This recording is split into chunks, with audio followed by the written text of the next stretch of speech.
Well, you know, they say the only profession that you can be more wrong than the weatherman is when you're a sportscaster. And I was certainly wrong about the NL Central this year. In fact, I think Chuck might have even been wrong too. Hi, what's up? My name is Jeff Carr. I am the host of the Locked On Reds podcast. I'm alongside Chuck Freimund, the host of the Locked On Brewers podcast, and we are going to get you ready for the Reds and Brewers series up in Milwaukee coming up this weekend. 3 games starting on Friday night. And quite frankly, this series means a lot different of meanings than I thought it would a couple of months ago. I thought that the Reds would be vying for the top of the division. I thought that the Brewers would be probably close to them. This would be a dogfight, something like that. It's anything but that. We're going to get into what this series means for both teams. We're also going to break down the matchups that you can expect, the pitching matchups and things like that. Some hitters who are hot, some hitters who are not, and what you can expect from these 3 games. And then later on in the show, want to break down one of the most rarest things that you will ever see, and that is an in-division trade, the one that sent Frankie Montas to the Brewers for Jacob Junis and Joey Wiemer to the Reds. That's all coming up on today's Locked On Reds, Locked On Brewers crossover that is part of the Locked On Podcast Network. We are your team, your Reds, your Brewers, every single day. And today we are brought to you by PrizePicks, the easiest and most exciting way to play daily fantasy sports. Go to prizepicks.com/LockedOnMLB and use code, all lowercase, LockedOnMLB for a first deposit match of up to $100. And Chuck, where we want to start today with is, my goodness, man, like, I couldn't have been more wrong about the Brewers. And in fact, I say that even as like a few weeks ago. Like a few weeks ago, I kept saying, boy, they're going to fall off. They're going to fall off. And I think I was in a corner in a straitjacket saying, the Brewers are going to fall off. They're going to, and they're not. In fact, the Dodgers and the Phillies are now looking over their shoulders at them. Like, this is crazy, dude. Yeah. Well, long as we're in confession here, same thing with you guys. I hear about it. Chuck, you picked the Reds to win the division. Where are they now? I hear it from the great Brewers fans all the time. I heard that when I go to the ball games, I see them walking around too. So, yeah, I mean, it's just been an unbelievable season so far. And yeah, I think a lot of us have thought that, well, you know, the other shoe is going to drop. The injuries are going to catch up to them and everything. This team is not that talented. The Brewers have been able to plow through all that and now, you know, sit with a substantial lead in the division and tied with the Dodgers in the loss column. Each got 49 losses for that second seed, that a very important second seed. But man, I tell you, Jeff, I thought it'd be reversed. I thought when you looked at the schedule, I thought at this point we'd be the team that'd be 5 games or so out of the wild card chase instead of the 6.5 that the Brewers are up in the division. But I'll gladly take it. I'll gladly take it so far. And I'll tell you one thing though, anything can happen. You and Steven, don't give up hope yet, man. I know there's a lot of teams in front of you, but I wouldn't. I still. You got some talent there, and I wouldn't look at rebuild just yet. No, and it's so funny because I think that, you know, we fell into the trap coming into this season where we thought that, you know, all progress is linear, and the fact that they won 82 games last year, they're probably going to win more this year, and it just doesn't work out that way because it's baseball, and not everything is linear. It's not all a given thing. And we saw that. There was more evidence of it when the Reds were in Miami for 4 games. They faced the Marlins. They win 3 out of 4, but the one that they lost, it was just there were 2 things that happened, Chuck, and quite frankly, if both of these things happen, the Brewers will win a given game. If a Brewers fan is looking at the Reds and they say, okay, how can we get at the Reds? Number 1, you beat up their starting pitcher. And number 2, you hold Elly in check. Because if Elly doesn't do something, and if the starting pitching isn't just absolutely dominating, then this team loses. I think it's 100% of the time. I got to go back through the schedule and make sure that that's a thing. But in my mind, like if you don't get good starting pitching and if Elly is not hitting, the Reds don't win. And that's what they are here in the year 2024. They've just not got great performances from the supporting cast. Hopefully that's something that changes for 2025. But as we move toward the end of 2024, there are a lot of guys that we're looking at and being like, who is the most disappointing Red? Unfortunately, that list is a lot longer than I expected it to be. Well, I'm surprised. Elly, he's hitting like 263 or so on the season. I feel like every time I turn the TV set, like tonight, on Thursday night, turn the game on, and every time I put it on the package, Elly got a base hit. I'm like, I every time I see Elly, I say, why is he batting 263? He must be batting like 500 every time I see him. He's on base doing stuff and all that. Yeah, he's a nightmare when he comes here, because he's a nightmare for the Milwaukee Brewers, because just don't know what he's going to do. He's just amazing. But yeah, I'm just surprised that things have gone as south as they are to the Reds. Certainly, I mean, are they talking about? They're not giving up hope just yet, are they? Are they throwing in the towel? Are they going to bring the September call-ups, and that's going to happen? That playoff drought I thought was going to break this season. I thought this was going to be the year and it still might, but I thought this was going to be the year that playoff drought for the Reds was going to come to an end. No, they're definitely not going to call up a bunch of folks. In fact, that was something Nick Krall had said the other day, is that he didn't just want to bring up young players just for the sake of bringing them up, because he still believed that there was a chance this team could get back into it.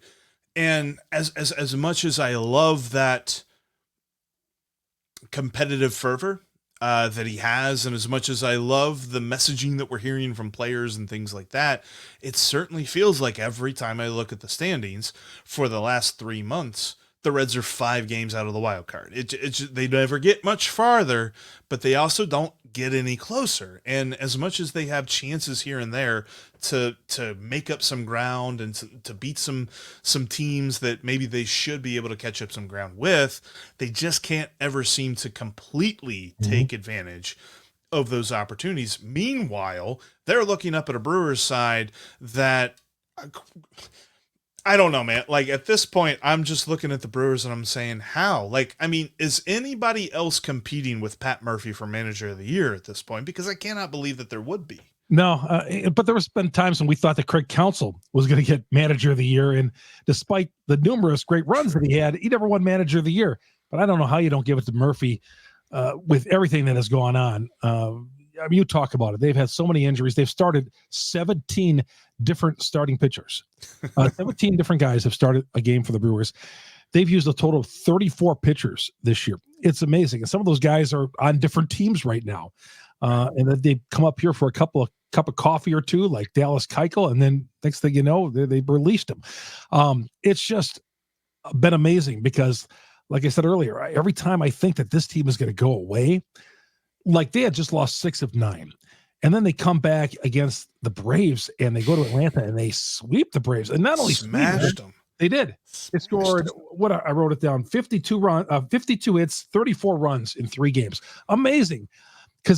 But the thing about this team is the Brewers could do something like that, but they could come right back and score 3 runs in 5 games. And that's just the way they are, depending on the day. But I haven't seen an offensive explosion quite like this with the Milwaukee Brewers. But I said they had to take 2 or 3 from the Braves. I didn't think they'd sweep the series, but here they are, and they righted a few wrongs this past week. I'll tell you, with the Reds, I think anybody, if you're a Brewers fan, you look at, if you're thinking, well, the Brewers are going to come in, or the Reds are going to come in, the Brewers are just going to keep this momentum going. I'll tell you, the Reds are going to, those divisional opponents, everybody in baseball, but those divisional opponents, these are 3 tough games for the Brewers this weekend. That's true. And I did see the series sweep in Atlanta for the Brewers and thought, oh boy, here we go. Perfect scenario for the Brewers to just roll over the Reds and really solidify their spot at the top of the division. And quite frankly, there are some interesting matchups, including a TBD on the mound. And for once, it's not the Reds that have a TBD on the mound. That we'll explain those matchups all coming up next. Before we do that, though, I want to tell you about one of today's sponsors, and that is Liquid IV. Look, we are in the dog days of summer, but we're also to the point where it's like, man, the days are getting shorter. We know that the temperatures are going to start dropping here soon, so we want to get outside. We want to have some fun in the sun, but you better stay hydrated. Liquid IV is the perfect way to stay hydrated each and every day, all throughout the rest of the summer. I take this with me all the time to the golf course. Like, I love, there's certain points of my game where it's just like, man, oh man, I need some water, but Liquid IV will hydrate you as well as 2 bottles of water. Plus, they've got a lot of great flavors. You got classics like lemon, lime, and raspberry and things like that, but they've also got these great summer flavors like Popsicle Firecracker that combines the citrus and the berry flavors for an awesome taste. Yes, that's right. When you combine Liquid IV with your water, you get a great taste, but you also get doubly hydrated. Check out Liquid IV today. Go to liquidiv.com and use code MLB for 20% off your first order. Again, that is liquidiv.com and use the promo code MLB for 20% off your first order. Stay hydrated for the rest of the summer and for the rest of the year with Liquid IV. And when it comes to keeping your ride or die alive, you need eBay Motors, because they've got all of the parts that your car will ever need, and they've got some great prices for you as well. I mean, we're talking about superchargers. We're talking about roof racks, exhaust kits, LED headlights, and more. Whether you're into speed, power, or style, eBay Motors has you covered. They've got over 122 million parts for your number one ride or die. And we're talking about, you know, the parts that you need to like fix something, or the parts that you need to upgrade something as well. And with eBay Guaranteed Fit, that part that you order is guaranteed to fit your ride every time, or your money back. Because with eBay Motors, you're burning rubber, not cash. With all the parts you need at the prices you want, it's easy to make your car that MVP and bring home huge wins. Keep your ride or die alive at ebaymotors.com. Eligible items only, exclusions apply. eBay Guaranteed Fit only available to U.S. customers. Thanks for making Locked On Reds and Locked On Brewers your first listen here today. For your second listen, go check out Locked On MLB. Paul Sullivan, a.k.a. Sully, brings you the news of the day as we head down the stretch toward the playoffs with his signature humor and gets you ready for the Fall Classic. Check out Locked On MLB wherever you get your podcasts, and including on YouTube. It's part of the Locked On Podcast Network, your team every single day. All right, Chuck, we've kind of set the stage so far as where our two teams sit. Let's look specifically at some matchups. We'll start with the pitching matchups, because here on Friday night, we've got a bit of an interesting one. The Brewers, and for my money, I know that his statistics haven't necessarily wowed everybody, but the Brewers made a very savvy trade this season to get Aaron Civale from the Rays. I liked Aaron Civale when he was a Cleveland Guardian. I know that he's moved around a little bit because of injuries and things like that, but he's healthy now, and he's a pretty solid pitcher. Meanwhile, for the Reds, you've got Carson Spires, who is going. Carson Spires really wasn't a guy that I expected to take hold of a starting position for the Reds, but he has, and he has done so in a very nice way. He's not going to come out and just mow down the side, but he's going to keep you in the ball game. I think that this Friday night matchup will be pretty well pitched. Civale has not got a win in his 5 or 6 starts with the Brewers so far. And I think if we had to start the postseason, if there was a 7-game series, he would not be a starter for the Milwaukee Brewers. He would not have cracked that rotation. I think he'll be used out of the bullpen, long relief probably, no matter what it is. But he's on the outside looking in as far as a 4-man rotation, I would say, right now, especially by picking up Montas. But Civale's got to go. He's had a couple of nice outings. He's had a couple of other games where you just shake your head at. His best outing was several weeks ago, but 3 or 4 weeks ago against Skeens. Skeens pitched a no-hitter. Civale took a no-hitter into the 8th inning. Civale pitched pretty good, probably his best outing, but got a loss for it because the Pirates had won it 1-0. But he's a guy who can be had. I have not been impressed. I expected more out of Civale too. And I agree, Jeff. I thought he got healthy. Let's see what he could do. Change of scenery.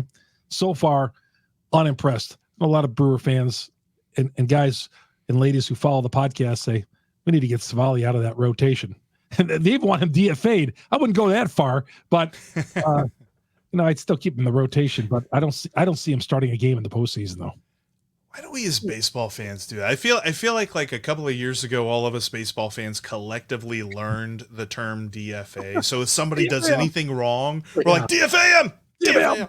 Used to be sent down to the minors. Now people just want to get rid of the guy. Just DFA him, cut him. Just get rid of him. And we want to do it with guys who are making $20 million a year too. Let's DFA him. Let's pay him. But I don't want to see him anymore. Sometimes you get down to the nitty gritty of like the reasoning behind that, and it's like, I don't want to see his face. I don't like his face anymore. Yeah. And you're like, oh yeah, all right. There's been a few of those guys around here too. Yeah, been a few. And then you go to Saturday. Saturday is going to be a very interesting matchup because you've got Nick Martinez, who has been a relief pitcher. Honestly, his best role this season for the Reds has been out of the bullpen. He has been a very good relief pitcher. He's been a starter at times. He's been very up and down being a starter. Did a very good job at the beginning of the Marlins series. But again, we're talking about the Marlins. We're talking about a quadruple A team here that decided to trade everybody on their major league roster. So they're going to give him another start.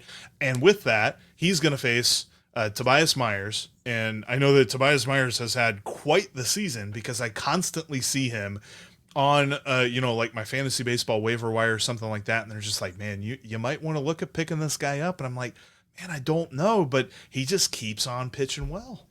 He does. They brought him up, and he's been a journeyman minor leaguer. They brought him up here and to make a couple of spot starts, and they figured, well, we'll keep him up here until other players get healthy, and then we'll send him down. Now you can't take him out of the rotation.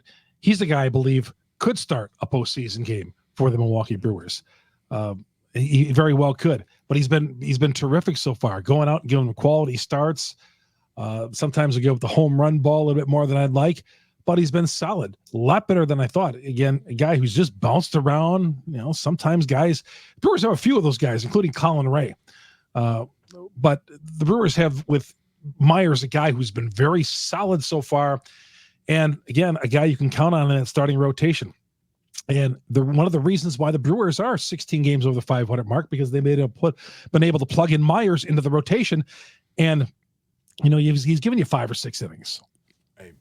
I saw Ray was facing the Brewers the other day, and the first thing I thought of was, well, good. The Reds don't have to face Colin Ray.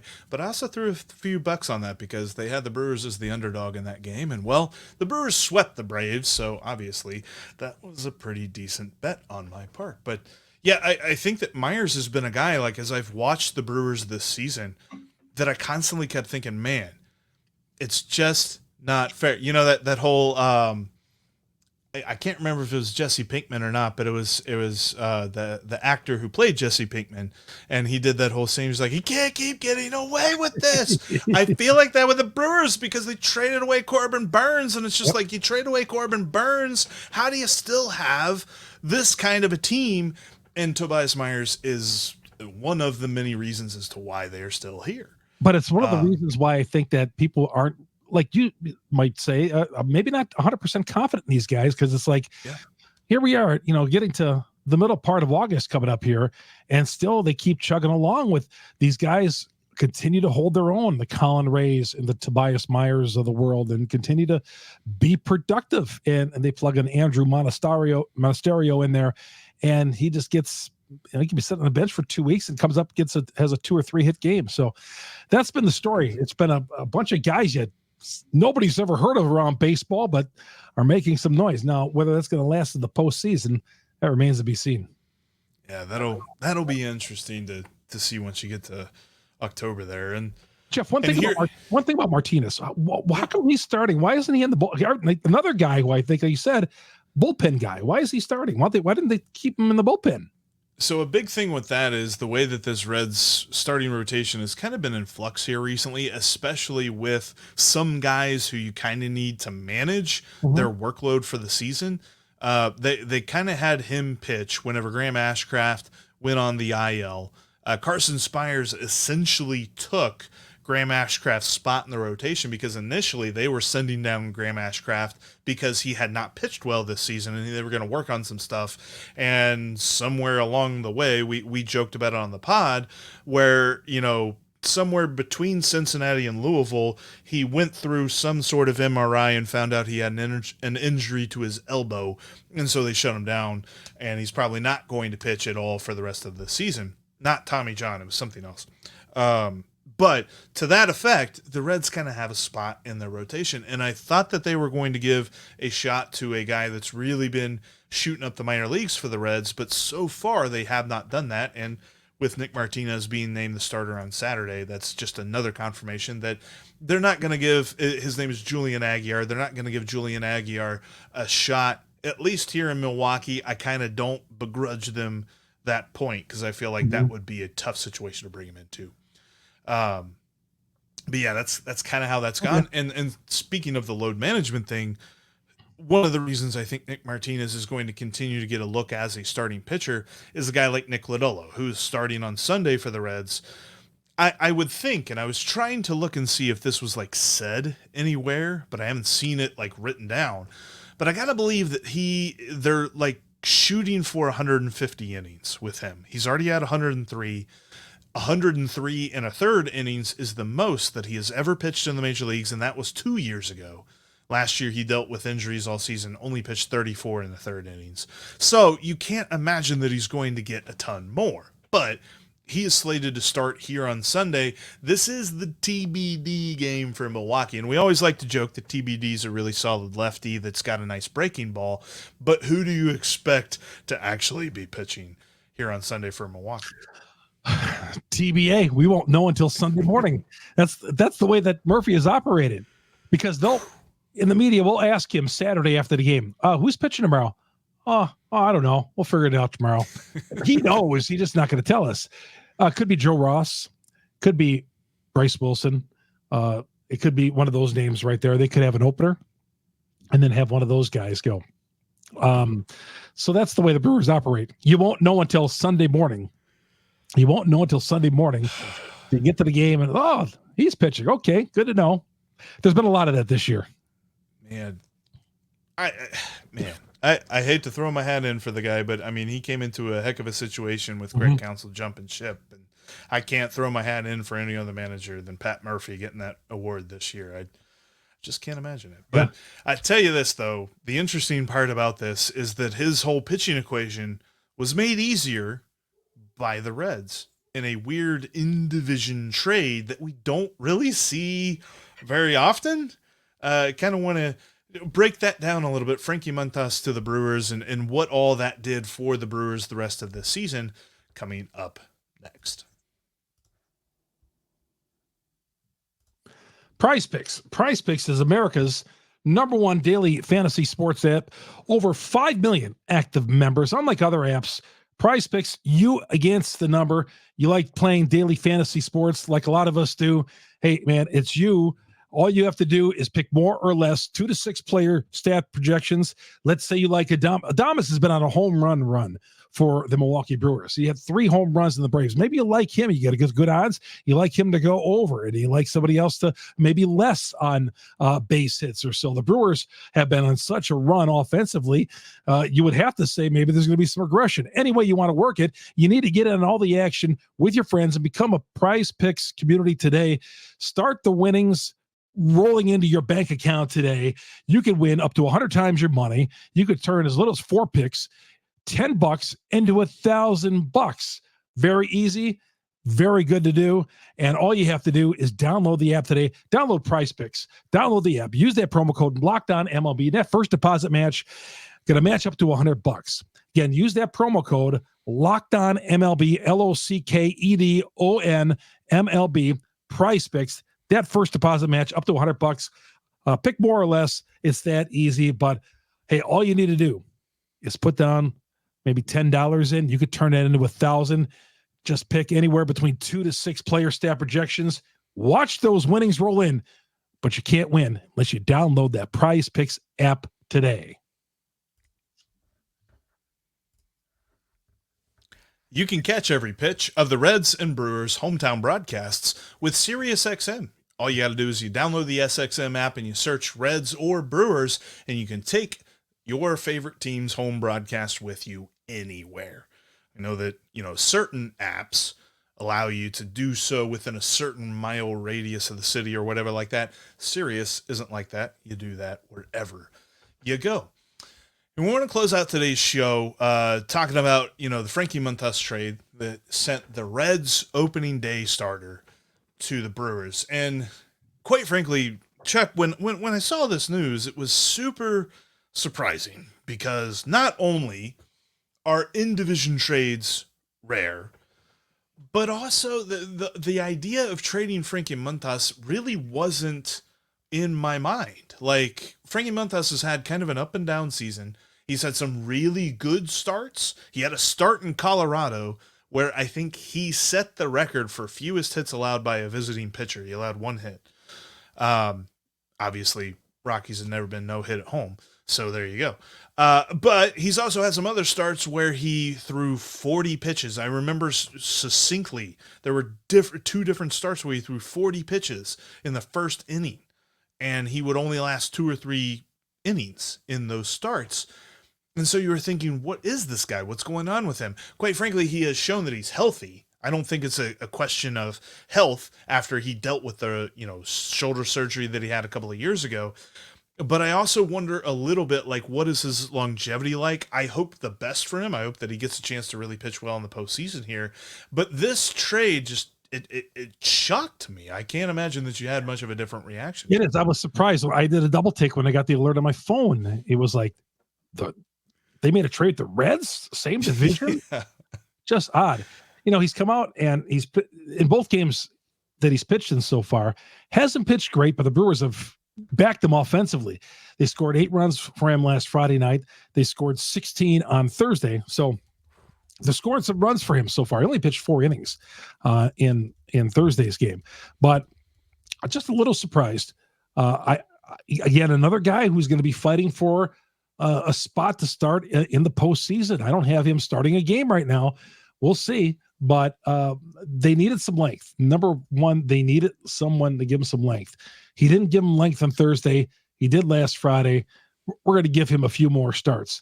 Now, in return, in this trade, you guys got Joey Wiemer, who Brewer fans were not sad to see him go because they were just so frustrated with him. What you're going to get here, Jeff, with Joey Wiemer, a guy who's got a lot of athletic ability. He's going to play center field or any position you want. He's going to run like the wind, but his batting stance, when you check him out, you're going to say, wow, he's got a big hitch in his swing that I cannot believe at this point of his career, nobody has corrected yet. They tried here in the off season in spring training. It still looks like a mess, but if you guys can correct that, who knows? He's got a lot of untapped talent. You just got to be able to find it. He's definitely got all kinds of opportunity. I mean, this outfield, it's going to be a huge topic for us all off season long. How do the Reds fix it? Mm-hmm. How do they set it up so that it's consistent, or at least give yourself a platoon? Because I mean, even my guy, Will Benson, I love Will Benson to death, but like, he has not given me a lot of performances to go on for next year. There's been games, but they're few and far between. There's lots of space in between where he's striking out a ton. I think he still has the highest strikeout rate among qualified hitters in the major leagues and things like that. So there's plenty of opportunity for Joey Wiemer if he can figure it out. And the thing that I saw a lot of people say that absolutely got me excited is that he is an elite defender. Mm-hmm. And quite frankly, you cannot say that about most players on this Reds team. I mean, sure, you've got your few and far between guys, but if you can put him in center field and then maybe put TJ Friedel in one of the corner outfield spots, then you really only have to worry about, left field or something like that and how you develop one more corner outfielder. Is it Spencer Steer? Is it somebody else? And that's going to be the thing that really interests me the most about this trade. Jacob Junis, I did see. I mean, I think he's got a team option for next season. Mm-hmm. And his first impression hasn't been that great with Cincinnati's first couple of appearances. He's given up some runs and not looking all that great out of the pen. But his most recent appearance against the Marlins looked like he was starting to get right a little bit. Hopefully he can give them some stabilization out of the bullpen, but I really think that's all they're looking for in this. I think the reason, and you featured him when you were talking about who the Reds are getting back. I think the reason the Reds did this is because they got Joey Wiemer, a guy who definitely has his warts at the plate, but the Reds fans almost immediately, whenever we saw this trade and we saw the package that the Reds were getting back, we're just like, that guy homered a couple of times against the Reds last year. Okay, maybe this is all right. Plus, you're getting a Bearcat. I mean, you get a Bearcat coming back home to Cincinnati. That's always a good thing. Now, when you guys traded starting pitching, I mean, everybody's looking for starting pitching. Yeah. And at the time, you're still a contender. And you talked about trading. The Brewers were in need of some length, as I was talking about. When you saw that trade initially, you were saying, are we throwing in the towel here by trading our opening day starter? Were you thinking that at all, Jeff? Maybe a little bit. There's an element of me that is just surprised that it was Montas. I didn't think that there were a lot of guys you could trade on this team because most of the Reds core and most of the Reds roster is super young and super controllable. So it'd be very hard to trade for any of them. And if they weren't playing up to snuff, if they weren't performing the way that we thought they would, then they wouldn't have much trade value anyway. So I didn't think there were a lot of guys that could be traded. But I also don't know, other than the fact that you open up that rotation spot, and quite frankly, Nick Martinez is pitching probably where Frankie Montas would have been. Other than that, I don't think that it was throwing in the towel with this one trade.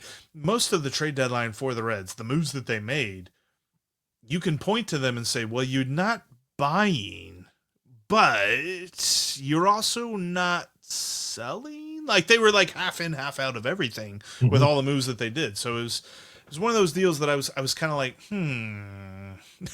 it fit the season. I'll tell you that. It's just, I think, Jeff, it's just a bizarre division. I mean, think about it. I mean, St. Louis, like, they're technically in it, but are they really? And, you never get caught at the Cardinals. The Cubs, I think people expect it more. The Pirates kind of hanging in there for the Pirates. And, you guys, probably, let's face it, maybe the most disappointing team in the division on my part, because I expected this was going to be a year that they broke the playoff drought. But who knows? We got 6-7 weeks left of the regular season here, and I've seen some crazy things happen. I'm not sewing up the division just yet for the Milwaukee Brewers because there was a long way to go. As great as these last 3 days were, as we know here, being a Brewer fan, that could turn in a heartbeat.